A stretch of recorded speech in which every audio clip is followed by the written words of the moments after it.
La communauté musulmane du monde entier a amorcé ce dimanche 31 mars 2024 la dernière décade du mois béni de Ramadan.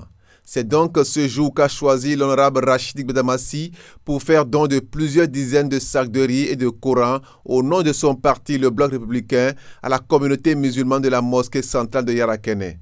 Aux côtés de Sa Majesté Akbaki Gobi Yesser, roi de Parakou, de l'imam Mohamed Issifou Wakaïa et des fidèles, l'honorable Rachid Gbedamassi, après la prière comme le veut la foi musulmane, a procédé au don en invitant la communauté à prier pour le peuple béninois et son président afin que la paix règne dans le pays. Le Bloc républicain, au nom de son président,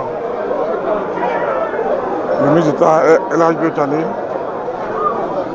nous avons décidé de renforcer, de venir appuyer les communautés musulmanes. Et nous sommes venus en tant que croyants, en respectant ce mois sacré, nous sommes venus désintoxiquer l'opinion publique. Parce que depuis un certain moment, il y a un leader politique qui a commencé par faire le tour de la communauté musulmane. Et la stratégie, c'est l'insurrection populaire. Et nous sommes venus en nos qualités de militants, membres du bureau exécutif du Bloc républicain, demander aux populations de rester calmes. Parakou n'est pas une ville où il faut venir toujours allumer le feu. Maintenant, Parakou veut son développement. Parakou a besoin des routes, les boulevards, les emplois. La ville de Parakou veut vivre. Les jeunes ne veulent plus servir de cobayes. Et c'est pour ça que nous sommes venus ici pour assister la communauté musulmane, leur demander en ce mois sacré-là de prier. Toujours proche de sa communauté, l'honorable, après avoir accompli cet acte charitable, a en bon musulman rompu le jeûne avec l'imam et les siens en famille comme le veut la foi. Et là également, l'honorable n'a pas manqué d'appeler les fidèles à ne pas verser dans la violence que prônent certaines personnes. Le Bénin, pays de Bianzin, de Biogera, de Kaba, de Mathieu Kékou, pays des imams, ne basculera pas dans la violence. Le Bénin est un pays béni. Et c'est pour ça que nous sommes venus ici. Et nous allons circuler partout, véhiculer le message de la paix. Nos militantes et militants du Bloc doivent riposter par un comportement vertueux, par un comportement de la paix. Même quand les autres, qui par le passé ont eu à occuper des postes de responsabilité, ne veulent pas avoir un comportement vertueux, nous avons le droit de donner le bon exemple.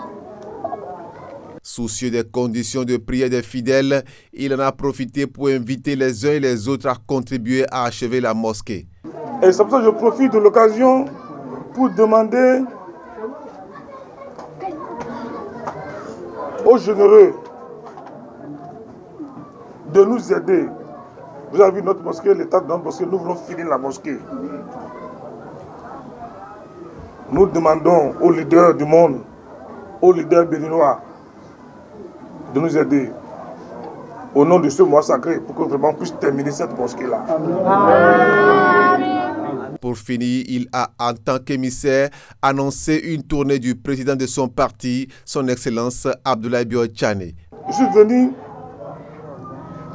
transmettre le message du président de mon parti à l'imam pour que dans les jours à venir, mon président va descendre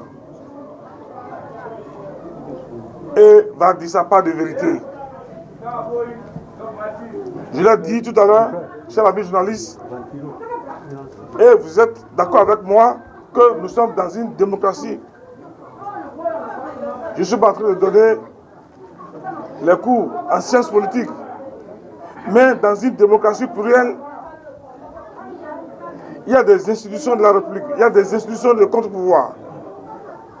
Mais quand vous estimez que la Constitution est violée, il y a les voies de recours. Et ces voies de recours, c'est la Cour constitutionnelle.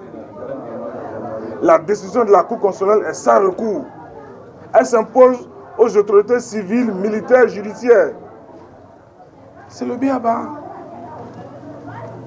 Et quand on est démocrate, il faut respecter la décision de la Cour constitutionnelle.